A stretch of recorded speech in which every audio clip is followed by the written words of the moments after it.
The speaker tonight is Nathan Fields, and Peach is going to co-host with it, is going to co-present. Nathan is CEO of Plant for Change, which is Tennessee's first for-profit plant business, co-owned and co-managed alongside individuals with and without intellectual disabilities. It's dedicated to cultivate native habitats and sustain greener neighborhoods.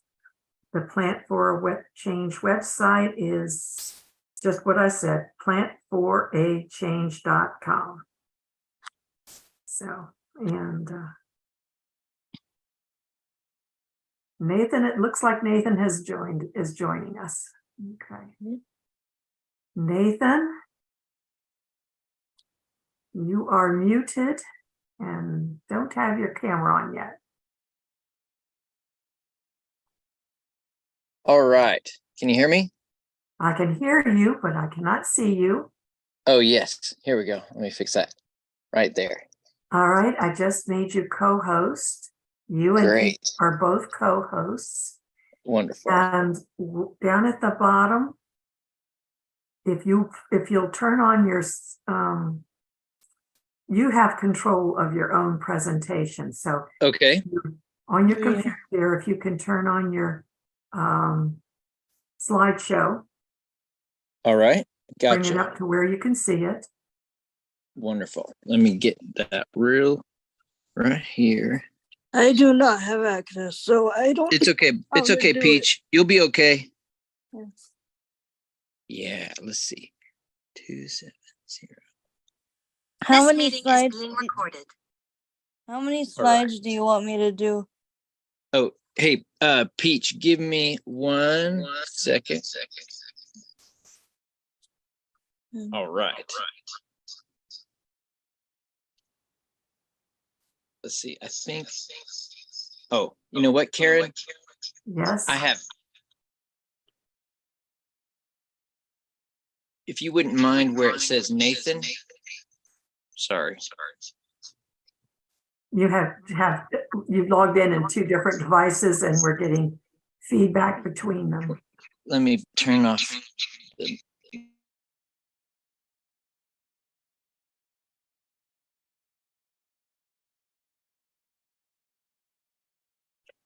You are now muted on both of them, Nathan. All right. Thank you. There. Can you see me now? I can see you on one and I can hear you on the other. Great. Okay.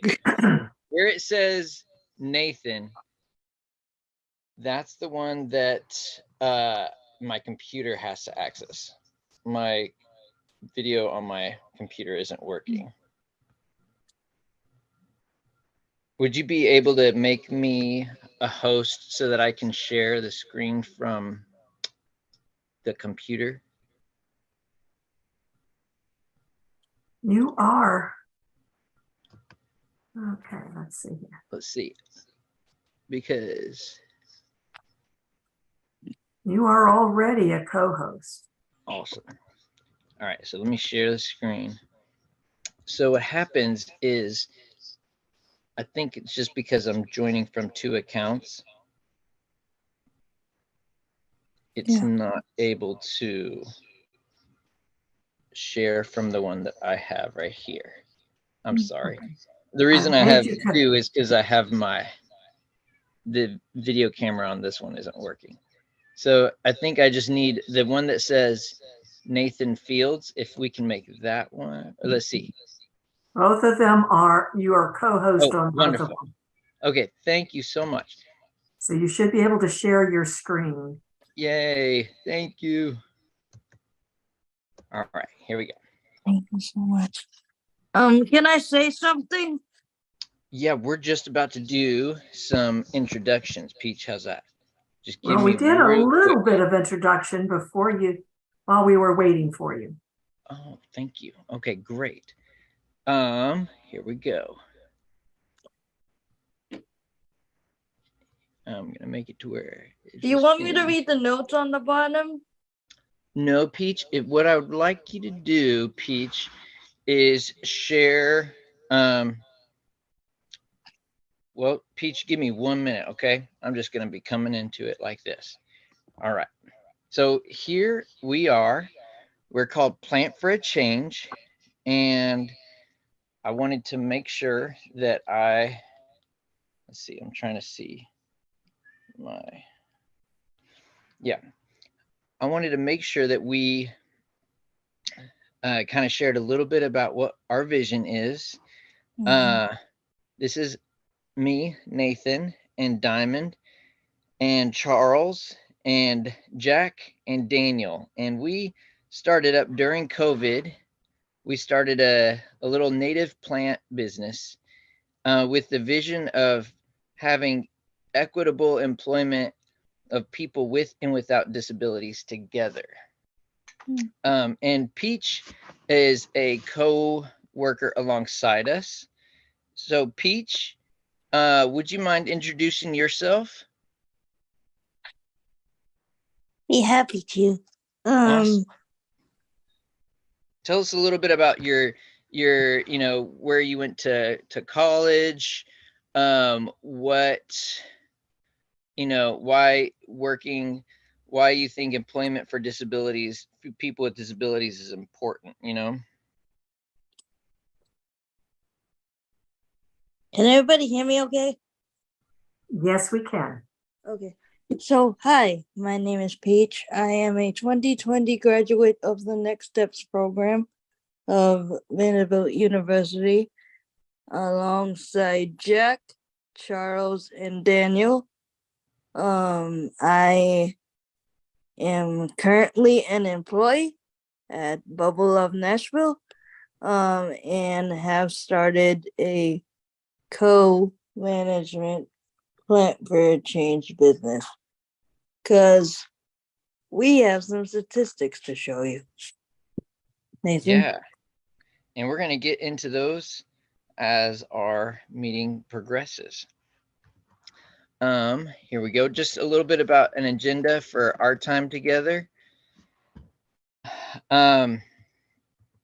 want to talk about the numbers and the need as they pertain to individuals with and without disabilities, and how the intersection of working with individuals who have disabilities can intersect with the needs of the native plant community and the need for having more pollinators, more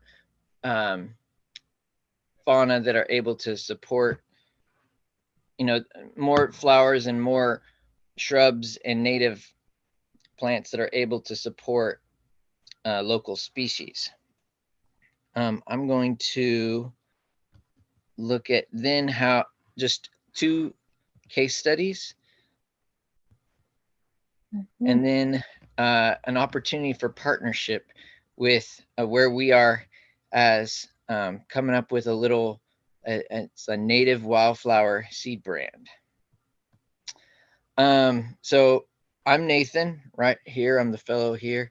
I graduated with science and social studies education degree from John Brown University in 2009. I minored in field biology. My wife and I lived in China for 5 years. She was there over a 9-year season, and I was there for 5 years working with students with disabilities. And when we were working with a lot of these children that were institutionalized, science was a natural connection for a lot of those kids. And that's really what got me involved as an advocate for people with disabilities.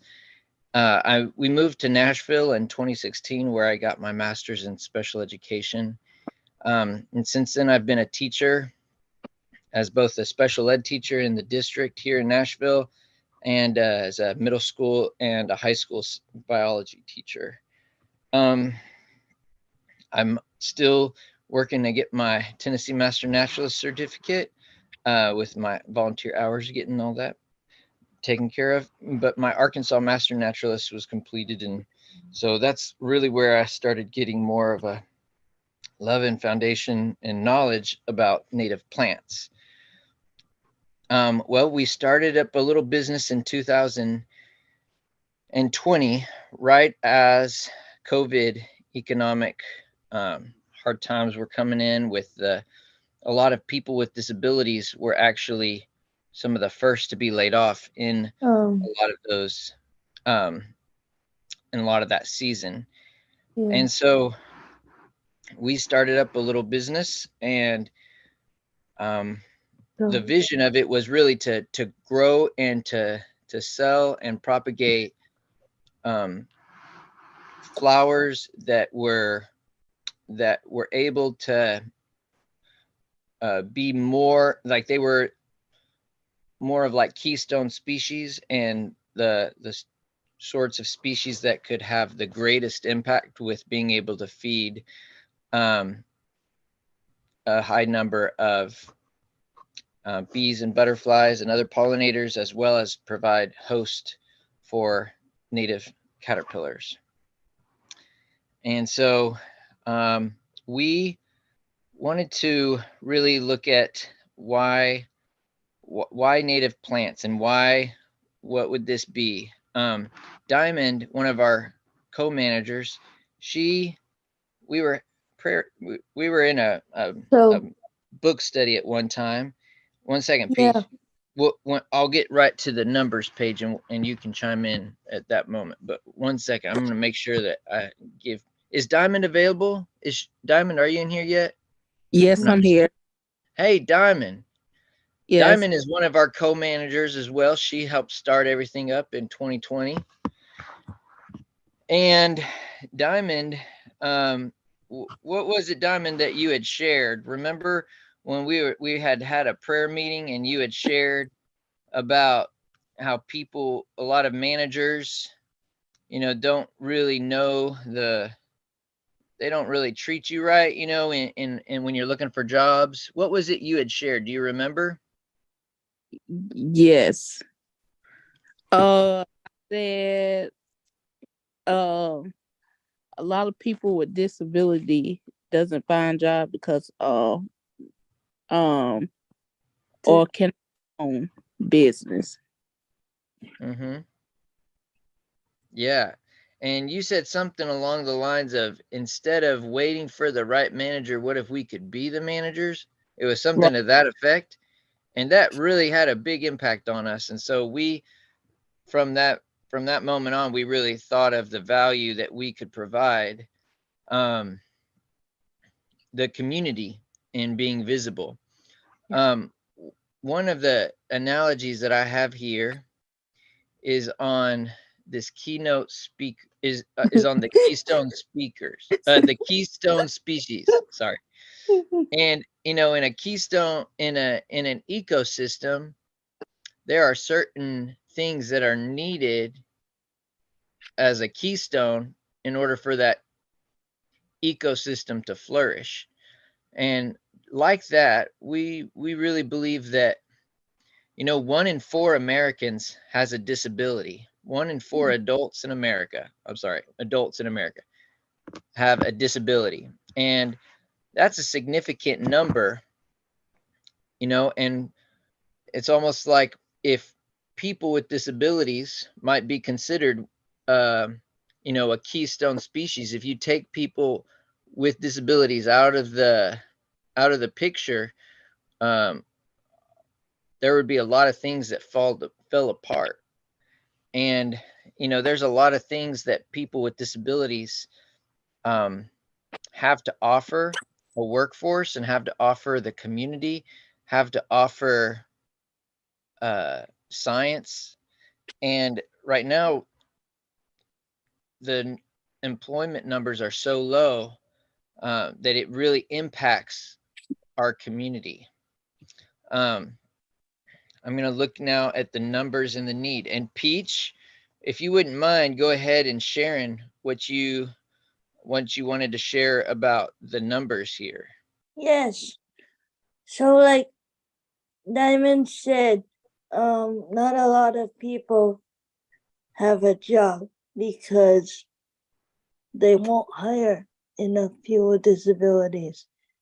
So, according to employment with the Tennessee Council or Tennessee.gov, the current employment rate is 30 persons with disabilities is 33.3 with a gap of 44.2. And then the employment rate for people without disabilities 77.5. And then the employment rate for people with disabilities is 33.3 with a gap of approximately 44.2. The Tennessee statewide employment goal is reduce the employment gap by 5%. The Employment First Task Force then monitors progress towards the strategic plan, goals, and delivers the annual expect employment report to the governor that he should hire more people with disabilities, no matter what age you are. People with disabilities just need to get hired. Like Diamond said, about 91% of people with disabilities are unemployed. And those are specifically intellectual and developmental disabilities, that number of 91%. Yes. Does that make sense? Yeah. Diamond, did you have anything you wanted to add on that? No. Yeah. All right. So these are just for future reference to kind of see where those numbers are. This M is for the men and the F is for the female. It gives you some definitions about what the labor force participation employment population ratio is. But for people with a disability, you know, our numbers are significantly lower than those without a disability that are in the workforce. And so one thing that I'd like to share with you all is how this could be in a volunteer capacity. It might be in an employment capacity. But I like to think about accommodations as those supports that are needed to flourish. And, you know, we're used to thinking a lot in terms of the flowers and what they need to flourish. For example, this Asclepias incarnata, they need neutral to slightly acidic soil. They need wet to medium moisture. I said needs or prefers full sun to flourish. It can do shade too, as you all know. And they need insects to pollinate. Courtney over here she is. She's selling some. Well, she's from. This is from when we were selling at the farmers market a while back. She needs step-by-step instructions visualized. She needs clear instructions and peer models to work alongside. She needs breaks and needs timers. And so thinking about, you know, when we do provide opportunities for people with disabilities to be out in the workforce, we can provide accommodations for them just as if we were to provide accommodations for flowers and the plants that we make available. So I'm sure some of you are familiar with Braiding Sweetgrass, that wonderful book that came out a few years ago by Robin Kimmel. And she talks a lot about this word reciprocity.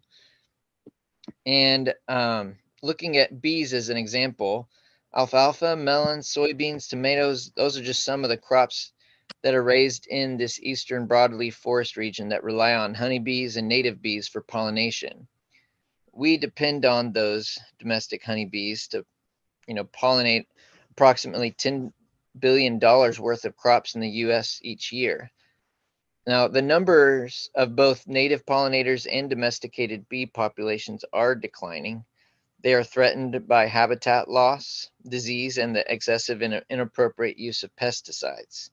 The loss of commercial bees to colony collapse disorder has highlighted how severe the issues of proper hive management are to reduce stresses caused by disease, pesticide use, insufficient nutrition, and transportation practices. So looking at this as a example of serve and return relationship, I want us now to kind of think about people with disabilities along that line. In particular, want to look at like proximity and partnership and how what that might have to do with the impact of employment or community life on individuals with disabilities. So in 2007, Walgreens opened up a distribution center where more than 30% of the 800 employees lived with a disability. So that result was surprising, as the center was 20% more efficient than comparable facilities without disabled workers. And so in addition, employee turnover was half that of other employees, and people with disabilities had a third fewer incidents or accidents than their non-disabled colleagues. So many people with disabilities are at risk for isolation from the community, and people with disabilities experience more prejudice against being hired. Nature.com put out a really interesting article that have hyperlinked here, where the economic argument for hiring people with disabilities is made. That one is focusing just on the economic part of it. Doesn't go into the economic and social importance of hiring people with disabilities, but I found that very interesting and revealing. So what does all this have to do with our work in conservation? Well, we can support people with disabilities in our conservation work by inviting them from within their networks, like learn where they are or where they receive information, and just put in a word for invasive species removal projects, or community life opportunities where they might be invited to come. Proximity matters, as that Walgreen case study shows us, that if we're not around people with disabilities, we often won't consider those needs surrounding their access or ways that we could accommodate a person with disabilities and their inclusion in our work. Planting, harvesting, seed measuring, educating, learning, all of these can be accessible practices that can really enrich the quality of life, both for people with and without disabilities. And this is kind of one of the ways that we're looking for people that are, maybe this vision sounds appealing. We're looking at a sustainable Tennessee seed brand that our little business is going to be promoting starting into the fall and into the spring, really trying to promote the benefit of wildlife that these seeds bring. And so what I've done is I've put my contact information right there. And this is an idea of like a mix that would be only made up of native to our ecotype, like Middle Tennessee ecotype plants. And this is an idea, just right now we're still in the draft phase of what maybe the front would look like and the back. And if there are any of you out there who have an interest in maybe sharing pictures or illustrations that could showcase interactions between plants and pollinators, or those of you who are just knowledgeable about certain plants, we'd kind of like to get a top 5 or top 10 down that will be wanting to distribute primarily to distributors in the area, like the nurseries and whatnot, like state parks, just finding ways where we can build a coalition of other people who can support like equitable inclusion of people with disabilities in this conservation movement that we're part of. So there's my contact information, and I'll just kind of leave that up there, and we'll leave it open for any questions you might have. So are you looking then for seed sources for this fall? Oh, well, that's a good question. Yeah, let me see. I'm gonna make sure that I can get onto the text, the chat feature of the Zoom. Karen, I think we are, because Well, we do source out of Roundstone, Karen, but at the same time, we would be eager to find if anybody knew of seed sources that were like in the neighborhood from reliable pesticide-free seed communities. yes, Like some of our gardens? Yeah. would be great. Let's see. I'm trying to find. I'm sorry. I just jumped. This is our Roundstone native seed nursery up in Kentucky. Hold on, mommy. We do a lot of work here. They have partnered with us, and they've offered us the first $1,000 of our seed there. Let's see. I think I'm sharing my screen now. Can you? All right. Let's see. We're still seeing the slideshow. Yeah. Okay. That's good. I guess I can put it on me, but I want to make sure. Oh yeah. Let's see. Trying to see if I can get it in where you can see me. Okay. Okay. There you go. Can you see me now? No. Yes, we can see you, but you're not the main feature. Oh, okay. Let's see. Back. And there's going to be a problem because of the two screens. Yes. The All right. That's screen- all right. The I can stop the sharing. image jumps to the one that's speaking. All right. There we go. I see. There you go. And the one that's speaking is not the one that's visible of your two screens. Okay. Let me turn that other one off. Okay. Now we can see you.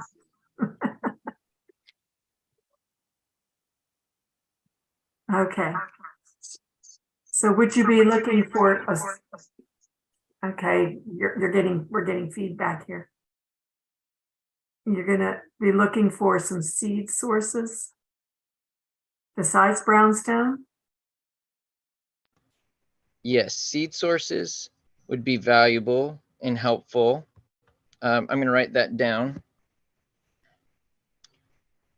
Let's see.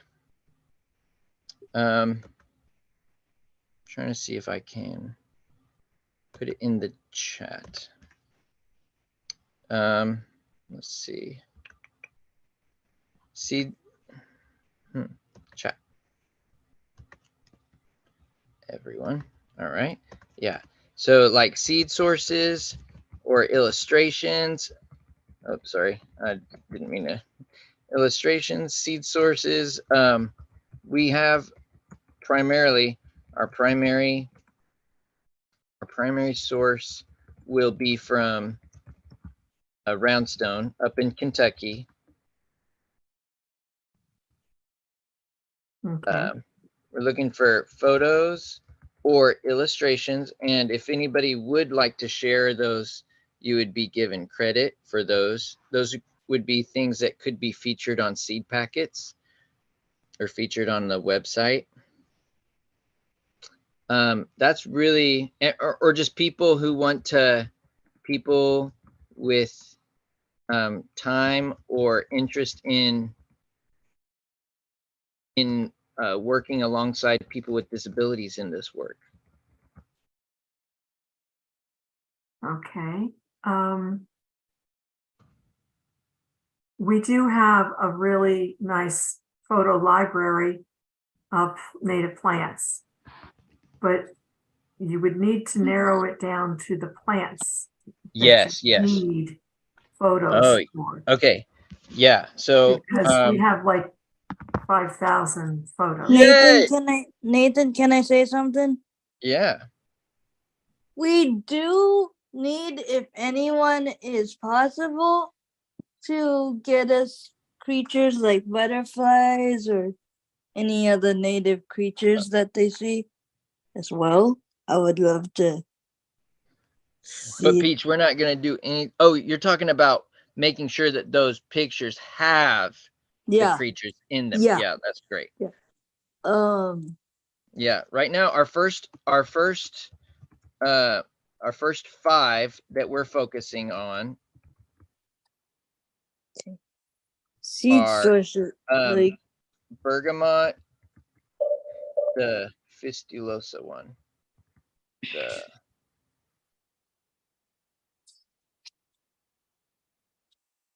and then we're looking for butterfly weed, our that's a great idea. Asclepias tuberosa, and we're looking for ironweed, Okay. the and New England aster,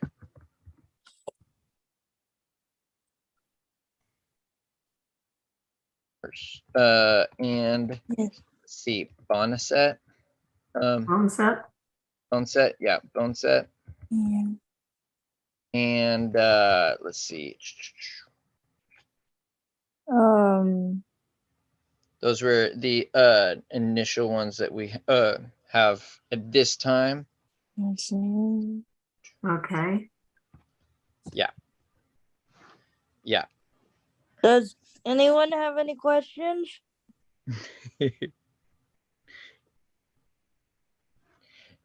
about our business? Or Well, we have been a bit dormant, I should say, for some time, because when we started up during COVID, we were working right after the economic shutdown happened, and so we kind of were able to start with some plugs, and we sold plugs at the market. And since we've all been able to be back at work is kind of just, I've stayed teaching biology, but I'll be going into doing more of this work going into the fall. I worked at the business where Nathan's wife is at the farmer's market, so I've been busy with that. So I haven't had time until now to help Nathan out when he needs it. And then Diamond has been busy with her job. So we haven't. Well, it's good that a lot of people have employment, but we're also kind of wanting to get to a place where we want to focus on seeds, and our focus will be on seeds with this seed business. It could be an opportunity for people to work in doing some tasks and be able to kind of work with getting some wholesalers to do some things to sell at their shops. That way we don't have to have a shop set up at this point. Yeah. So that's where we're at right now, Karen. Okay. Anyone have any questions about our business? So Peach, I think what we can do is we're going to kind of mute and kind of let them say anything they want to say, okay? That's what we'll probably do for a bit. Okay, we can probably help you with some photos, and now that we have names, we can look for them. I don't know how many of those photos would have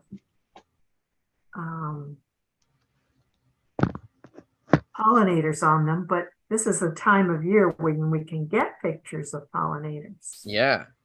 I know my butterfly weed is blooming beautifully right now, and if we can get some photos of the pollinators on them, I can pass them to you. Yeah, that would be amazing. And certainly the ironweed is not blossoming yet. That's next month. Uh-huh. New England aster will be, and boneset, those will all be next month. Those are pretty much, those are 3 fall ones, late summer, fall. That would be amazing, Karen, if you can send us pictures. I could send you possibly some. It depends on how Okay. well how good the photos turn out. That's okay. Do you have any advice, Karen, or any members? Do you all have any advice on within this network? Do you all know of any seed sources or seed companies, or just like best practices, or have you all seen anything that would maybe be a red flag, or anything that would be a good thing to consider as we move forward in this trajectory of native plants? Because you all are the experts and we are still We're still kind of learning. growing in our awareness and understanding of the value that these plants play in our community. You know what I mean? Yes. Do you guys have any advice for us going into the future of our plant business? I know that we have a lot of plant sales, native plant sales in the region. Maybe we can hook you up with some of the groups that are doing the plant sales, and you could do sales in connection with them. Yeah. That'd be great. 1 second, Peach. I want to keep hearing Miss Karen. Back in the spring, May 20th in particular, in Middle Tennessee, which I think is the general area where you are, Mm-hmm.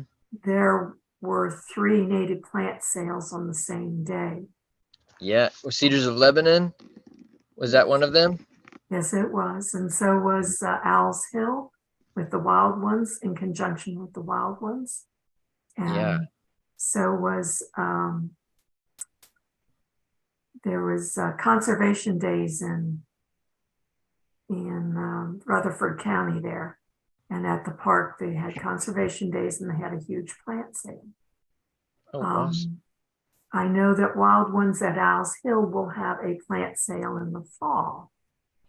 So those are all possibilities for times when you Karen, we have a that's plant so good. business called Gardens of Babylon here Oh. as well. Oh, well, I think, Peach, 1 second. So Peach is talking about, that's not our business. It's at the farmer's market here I know. in town. Yeah. Yeah. So, and you might want to try to connect with Owl's Hill.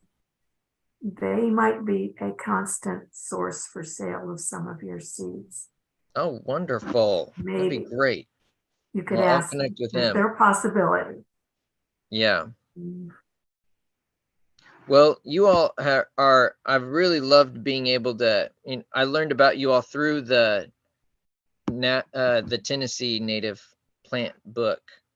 And you all have some wonderful people like Margaret and Margaret Hunter, and some other loyal Tennessee naturalists that I know. We have, let's see, he may have already signed off, Dennis Horn, who is the author of that book. Oh, wonderful. Was on a few minutes ago. I think he stepped off to probably take his grandson to bed. But yes, that is one. Are there any of you all who have been impacted in some way by disability? I don't know in what way or what have you, but are there any of you all that maybe have had an incident or in where your love for native plants and gardening intersected with your a partner or just your own experience with disability? I'd be interested to know our intersections on disability and the ecosystem or native plant communities, you know? Oh, Anyone? I like that we got a note in the chat. Wonderful. Is The it to you? question to me was, what is our physical setup and how many people do you think you'll be employing? Are you going to grow plants from seed after you acquire them to expand your stock? Yeah. I mean, That's a good question. Right now, our physical setup is not so much in a warehouse center or a nursery. I have a local, my house. I went through the TSU New Farmer Academy with some other folks from Plant for a Change, and so we learned how we could make our home area a farm for Tennessee wildflowers. So, but at this point, we're still very we aren't really set up for employing a lot of people at this point. We're just kind of trying to get a setup so that can come as we grow. And so at this point, we're trying to focus just on the seed packets.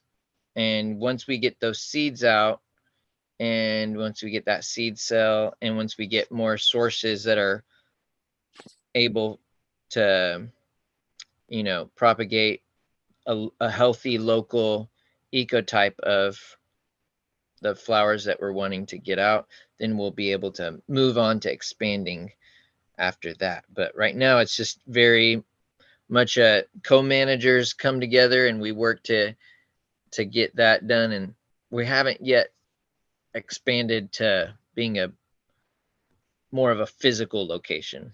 we want to, but maybe in the future. But Yeah.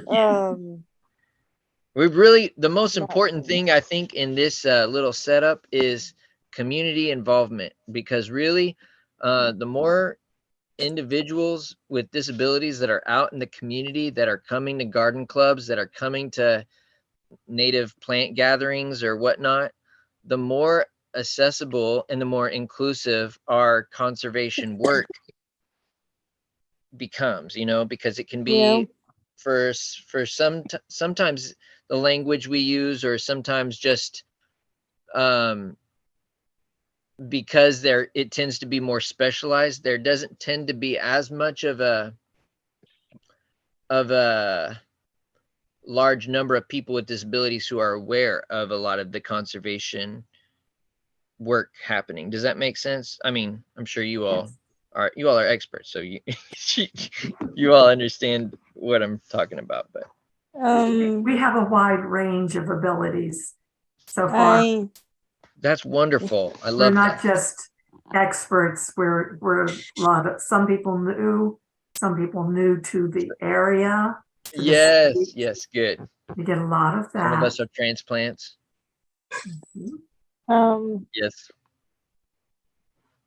So Karen, do you think Peach? as me and Diamond here, as managers with disabilities, what do you think that we can do to help the business grow and succeed ongoing? Well, I think you need to do just what you're doing. Focus on one area, such as the seed packets. Get that developed. And you can also develop, if you can find a space to work it, and maybe put in some gardens where you can grow your own seeds. That's a good idea. Maybe sell some of the plants as well as the seeds from the plants. Right now, like Nathan said, I have my own house. I have a full garden. Do a lot of work with her dad. She does a lot of work with her dad. Yeah. Wonderful. From time to time. So I'm I want to be able to have this business succeed, and I want to hire more people with disabilities because look at the numbers. It's low and it needs to be more. So, in terms of employment, like what are your thoughts, or what should we do in terms of that? Well, I think there are a lot of areas in growing plants where there would be a need for a lot of people to do a lot of work. One of my friends who was on, I think she's gone now, but she ran greenhouses, her own greenhouses. And it takes a lot of labor to keep plants going and to keep them growing well. And if you want to sell some of the plants and or their seeds, they have to be very healthy.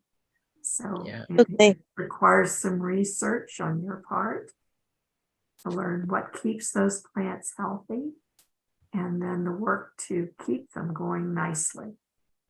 The nice thing about native plants is that they don't require a super amount of attention like some of the plants from other parts of the world.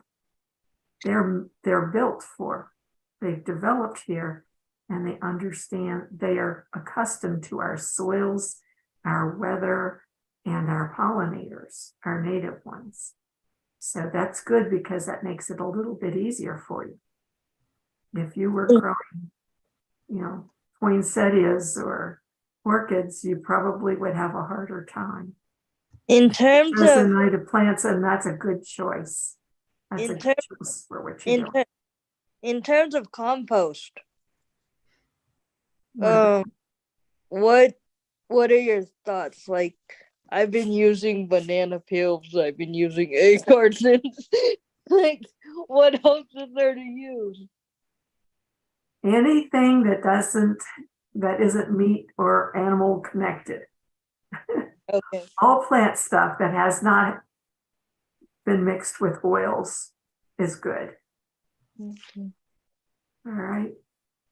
Thank you so much, Karen, for hosting us, for letting us join you today. Thank you, team. Thank you, all of you who have listened and chimed. Thank you. That means a lot that you all would make space for us in your all's schedule. Thank you for letting me and Diamond present at this hour. We are very honored to. Well, we are honored to have you. Thank you for thinking of us, and I'm glad that the three of you could be here. So Peach and Diamond and Nathan, thank you very much. I'm going to say good job. You too. Thank you. Thank you. Thank you for joining us, and we'll try and keep you in the loop about what we're doing. Awesome. Nathan, are you a member of TNPS? Yes, but I think I'm not sure how many more months are in my membership, because I think I joined around this time last year. So. Well, it's good for 1 year from January 1 to December 31st. Oh, then I probably need to update my dues. There we go. Shout out it's for the only dues. $20 for a family. Yes.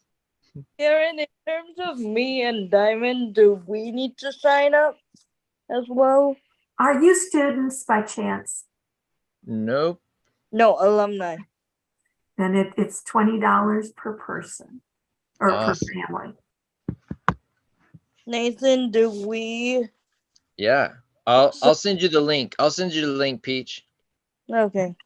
It's on our website. You can sign up there. Yeah. All right. Thank you so much again, Karen. Thank you for coming, Peach. Thank you, Nathan, and we'll see you around, and I'll be in touch with you, Nathan, okay?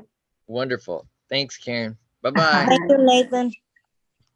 All right. Thanks, everyone, for coming.